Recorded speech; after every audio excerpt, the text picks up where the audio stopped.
As leaders, we face a perennial problem, which is how do we create positive change? When you're trying to do that, there are always obstacles, whether those are small or large, and we need to figure out how we're going to get past or through or round those obstacles. So this short video by Arnold Ekpe, who grew one of the largest banks in Africa, is giving his thoughts on how to bring about positive change. I hope you enjoy it. I think when we talk about change happening, the biggest obstacle to making change happen is that most times people are not clear about what the objectives are. Okay? And therefore you end up arguing over the minor issues, not the major issues.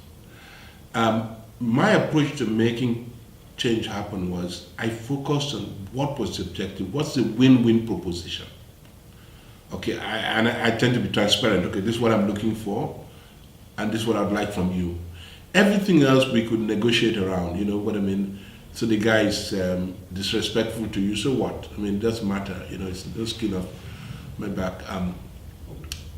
He has a requirement that is more superficial than substantive, and people focus on that, and they tend to focus on what ends up being the point of discord, as opposed to focusing on the points where you have a similarity or mutuality of interest. I think in psychology it's called fundamental attribution error. You want the other person to be like you. It doesn't have to be like you.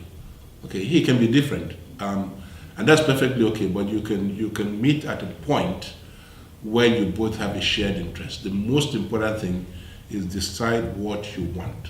What do you really want? The rest of it you negotiate around. And I can tell you, in all the countries, in all the transactions that I did, where we were very clear about objective and where we ensured it was a win-win situation, we never really failed. We may not have succeeded as well we would like to, but we never really failed. We could bring the other party around.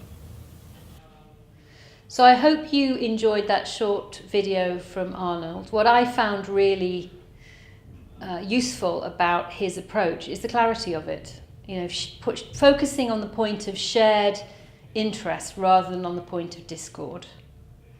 It would be really interesting to hear from you how you have been able to focus on that point of shared interest when you're getting through, past, over obstacles, but also perhaps where you've had real discord and how you've managed to deal with that.